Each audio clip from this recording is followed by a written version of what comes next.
in terms of where the entertainment was, I mean, we know people are always stunned when I tell people that, you know, hundreds of years ago, dwarfs were given away as gifts, right? We were kept in courts.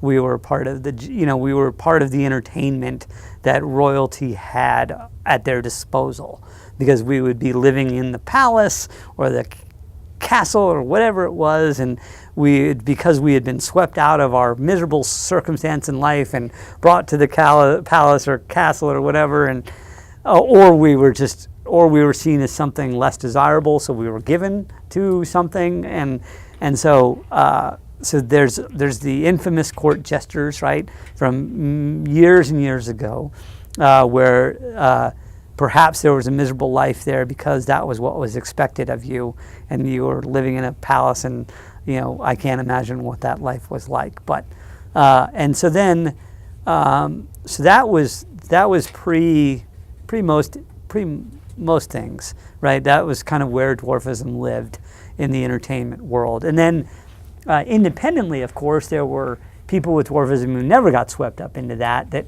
you can go back through the history books and find. And they did entertainment on their own, or they were writers, or they were poets, or, you know, they did presentations and things like that. And you'd have to dig really hard to find them. The traveling circuses, right? The traveling shows. And that's, again, where dwarfism was seen as this entertainment notion of being presented and seen for the sake of being seen. And you didn't have to do much. And P.T. Barnum, of course, was the world famous showman for that. So he did that, and that didn't help things very much, because it kind of gave people this notion that you were meant to be looked at, you were meant to be seen, you were something to pay admission to go see because we're so rare, and so he had some of that, and that kind of existed everywhere.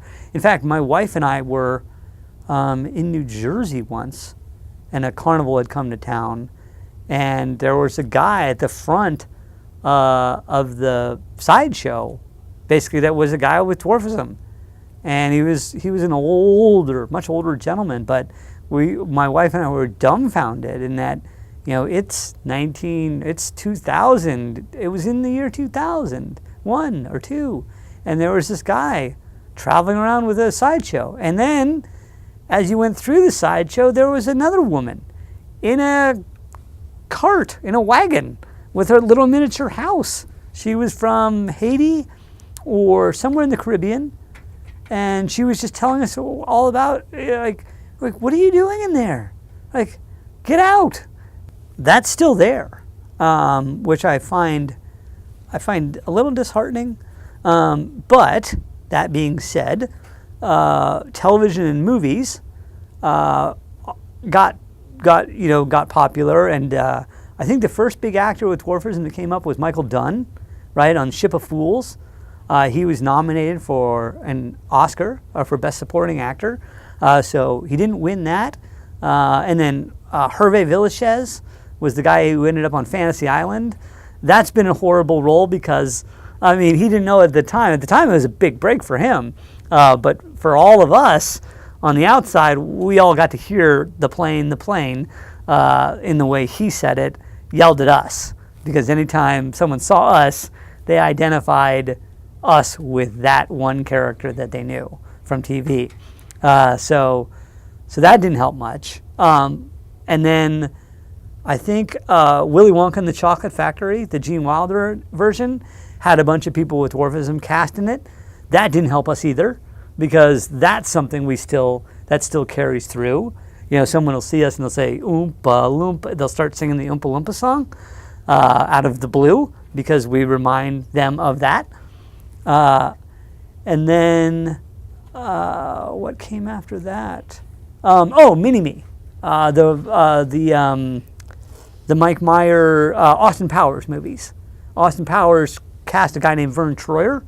Vern is a guy that we've known for years through the Little People of America.